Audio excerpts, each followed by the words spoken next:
నమస్తే, welcome to హబీలా సెల్షర్ kitchen. ఈరోజు మన కిచెన్లో తయారు చేయబోతుంది హైదరాబాదీ స్టైల్ చికెన్ దమ్ బిర్యానీ అండి. నోరూరిపోతుంది కదా. మరి ఈరోజు మనం లాక్డౌన్ అనుకుంటూ బయటకు పోకుండా అయింది. ఇంట్లోనే ఈజీగా రెస్టారెంట్ స్టైల్లో హైదరాబాదీ చికెన్ దమ్ బిర్యానీ ఎట్లా తయారు చేయాలో నేను మీ అందరికీ చూపిస్తాను. ముందుగా ఇలా 500 గ్రామ్స్ చికెన్ తీసుకొని నీట్గా వాష్ చేసి పెట్టుకోవాలి. ఇప్పుడు ఇందులోనికి మనం బిర్యానీ ఆకు, అలాగే జాజి పువ్వు, అలాగే స్టార్ అనైన్స్, ఒక మరాఠీ మొగ్గు, ఒక 4 నుంచి 5 వచ్చేసి మనం లవంగాలు యాడ్ చేసుకుంటున్నాం. మీకు ఇంకా స్పైస్ కావాలంటే ఇంకా అన్ని ఎక్కువ యాడ్ చేసుకోండి. దాల్చిన చెక్క ఒక మీడియం సైజ్ ముక్క, అలాగే యాలకులు ఒక 2 వేసాను.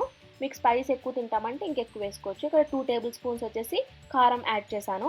అలాగే హాఫ్ టీ స్పూన్ వచ్చేసి నేను పసుపు యాడ్ చేసుకున్నాను. అలాగే ఉప్పు మీ రుచికి సరిపడినంత, మీకు ఎంత ఇష్టమో అంత యాడ్ చేసుకోండి. అలాగే ఇప్పుడు ఇందులోనికి నేను 2 టేబుల్ స్పూన్లు ధనియాల పొడి యాడ్ చేశాను. అలాగే 1 టేబుల్ స్పూన్ వచ్చేసి జీలకర్ర పొడి యాడ్ చేశాను. అలాగే 1 టేబుల్ స్పూన్ వచ్చి గరం మసాలా యాడ్ చేసుకున్నాను.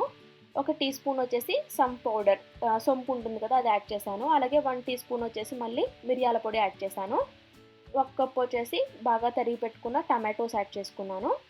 అలాగే కొంచెం పుదీనా, అలాగే కొంచెం కొత్తిమీర కూడా యాడ్ చేసుకున్నాను.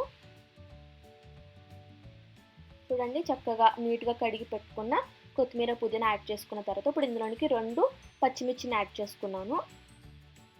అలాగే ఇప్పుడు ఇందులోనికి మనం ఆల్రెడీ ఆయిల్లో డీప్ ఫ్రై చేసి పెట్టుకున్న ఫ్రైడ్ ఆనియన్స్ యాడ్ చేసుకోవాలన్నమాట. ఇక్కడ నేను అది ఒక హాఫ్ కప్ యాడ్ చేసుకున్నానండి. అలాగే ఇప్పుడు ఇందులోనికి 1 కప్పు థిక్గా ఉన్న పెరుగుని యాడ్ చేసుకుంటున్నాను. ఇప్పుడు ఇందులోనికి 1 టేబుల్ స్పూన్ వచ్చి నిమ్మరసం యాడ్ చేసుకోవాలి. చాలా ఈజీ ప్రాసెస్లో మీకు చూపిస్తున్నాను. అలాగే ఇందులోనికి 4 టేబుల్ స్పూన్స్ వచ్చి ఆయిల్ యాడ్ చేసుకోవాలన్నమాట. ఇది చాలా ఈజీ ప్రాసెస్. అన్నీ ఒకసారి ఇంగ్రీడియంట్స్ అన్నీ ఒకసారి వేసుకుంటే ఈజీగా అయిపోద్ది. దీని అంతటిని కూడా బాగా మిక్స్ చేసుకొని ఒక అరగంట వరకు మనం మ్యారినేట్ చేసుకోవాలి. ఈ లోపల మనం బిర్యానీకి వాటర్ తయారు చేసుకున్నాము. ఫస్ట్ పెద్ద ప్యాన్లో వాటర్ పెట్టుకొని ఇందులోనికి మనం ఒక 2 టేబుల్ స్పూన్స్ ఆయిల్ అట్లా వేసుకొని మళ్ళీ బిర్యానీ ఆకు కొంచెం, అలాగే 2 లవంగాలు, అలాగే చిన్న దాల్చిన చెక్క ముక్క, అలాగే ఒక స్టార్ అనైన్స్, అలాగే నల్ల యాలక ఉంటుంది కదా, అదొకటి వేసుకున్నానండి. అలాగే షాజీరా వేసుకున్నాను 1 టీ స్పూన్ వచ్చేసి.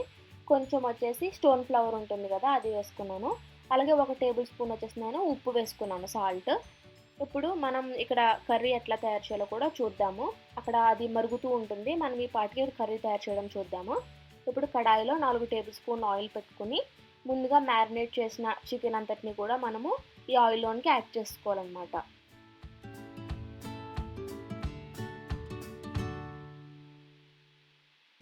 ఇలా చికెన్ అంతా కూడా జాగ్రత్తగా మనము దీంట్లోనికి యాడ్ చేసేసుకొని మూత పెట్టి చికెన్ని మనం బాగా కుక్ చేసుకోవాలి. చూడండి, ఒక 10 నిమిషాల తర్వాత మనం తెరిచి చూద్దాము. వాటర్ అంతా కూడా మనకి బయటకు వచ్చేసింది. ఇప్పుడు ఇందులోకి మనము 1.5 టేబుల్ స్పూన్ వచ్చేసి అల్లం వెల్లుల్లి ముద్దను యాడ్ చేసుకున్నాము. ఇప్పుడు చక్కగా ఈ అల్లం వెల్లుల్లి పేస్ట్ మొత్తం అంతటికి పట్టేలాగా నీట్గా మిక్స్ చేసేసుకొని మళ్ళీ మూత పెట్టి చికెన్ మొత్తం నీట్గా కుక్ అయిపోయేంత వరకు కూడా మనము చికెన్ని కుక్ చేసుకోవాలన్నమాట. ఓకే, ఇప్పుడు మనం మూత పెట్టి మళ్ళీ కుక్ చేసుకుందాము.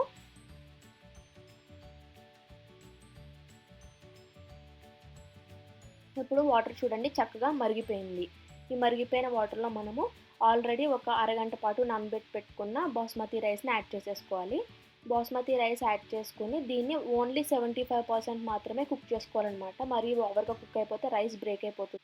ఇప్పుడు మనం కర్రీ దగ్గరకు వచ్చి ఒకసారి మూత తీసి చూద్దాం. అబ్బాబ్బాబ్బా, మంచి సువాసన వచ్చేసిందండి. ఒకసారి ఉప్పు అవన్నీ కూడా చెక్ చేసుకుని ఇంకొంచెం సేపు ఒక 10 మినిట్స్ అట్లాగా ఉంచుకుందాము. 5 మినిట్స్ 10 మినిట్స్ అట్లాగా. ఇప్పుడు మళ్ళీ మూత పెడదాము. ఇప్పుడు మనం రైస్ దగ్గరికి వచ్చేద్దాము. చూడండి, రైస్ రెడీ అయిపోయింది మన రైస్. ఇలా ఉన్నప్పుడు మనం నీట్గా దీన్ని స్ట్రెయిన్ చేసేసుకోవాలి. ఇప్పుడు ఈ రైస్ని ఒక బౌల్లోనికి మనం వేసుకుందాము. చూడండి, నా రైస్ పొడి పొడిగా వచ్చింది. ఇలా ఉంటే మీకు చక్కగా మంచి బిర్యానీ వస్తుందన్నమాట, ముద్ద అవ్వకుండా. ఓకే, ఇప్పుడు ఒక 5 మినిట్స్ తర్వాత చూద్దాము. చూడండి, ఇక్కడ నా చికెన్ అంతా కూడా ఆల్మోస్ట్ అయిపోయింది మొత్తం. ఓకే, ఇంక నేను స్టవ్ ఆఫ్ చేసేసుకుంటున్నాను. ఇప్పుడు ఒక పెద్ద కడాయి తీసుకొని ఇందులోనికి మనము ముందుగా కుక్ చేసి పెట్టుకున్న చికెన్ అంతటిని కూడా ఇందులోనికి యాడ్ చేసేసుకోవాలన్నమాట.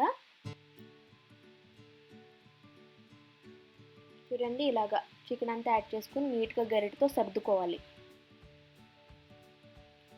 ఇలా బాగా సర్దుకున్న తర్వాత దీనిపైన మనం ముందుగా ఆల్రెడీ స్ట్రైన్ చేసి పెట్టుకున్నాం కదా, ఆ రైస్ని జాగ్రత్తగా దీనిపైన యాడ్ చేసుకోవాలి.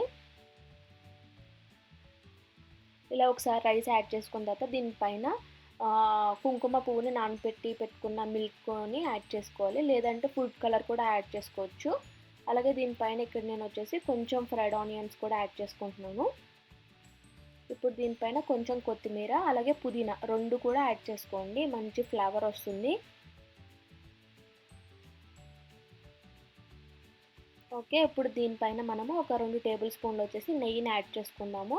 నెయ్యిని యాడ్ చేసుకుంటే ఏమవుతుందంటే రైస్ పొడి పొడిగా బాగా అసలు చేతులకు అంటుకోకుండా ముద్దవకుండా మంచిగా వస్తుందన్నమాట. నేను చూపించిన విధంగా మీరు బిర్యానీ చేస్తే మీకు అసలు చేతికి కూడా అంటుకోకుండా మంచిగా పొడి పొడిగా వస్తుందండి. ఇప్పుడు మూత పెట్టేసి ఒక 15 నిమిషాల పాటు లో ఫ్లేమ్లో పెట్టి మనం కుక్ చేసుకుందాం. సో మిగతా 25% కూడా ఇక్కడ మనకు కుక్ అయిపోతుందన్నమాట. చూడండి గుమ గుమ వాసన వస్తుందా? నాకైతే వచ్చేసింది. అబ్బాబ్బాబ్బా, మంచిగా మన చికెన్ దమ్ బిర్యానీ రెడీ అయిపోయింది. ఇప్పుడు దీన్ని మనం సర్వ్ చేసుకుందాం.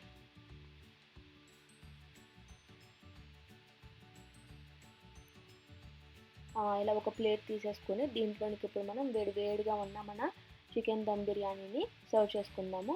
అబ్బబ్బబ్బబ్బా, చూడండి అసలు ఎక్కడా కూడా చేతికి అంటుకోలేని విధంగా పొడి పొడిగా రైస్ ఎంత బాగా వచ్చిందో ఒకసారి చూడండి. అదిగో చూడండి, వేడిగా ఉంది.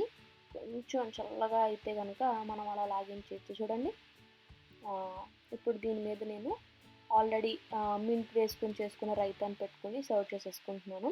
చూసారుగా ఎంతో రుచికరమైన చికెన్ దమ్ బిర్యానీ. నచ్చితే కనుక లైక్ చేయండి, షేర్ చేయండి, కామెంట్ చేయండి, సబ్స్క్రైబ్ చేయలేదా వెంటనే బెల్ ఐకాన్ మీద క్లిక్ చేసి ఛానల్కి సబ్స్క్రైబ్ చేయండి. Thank you, bye.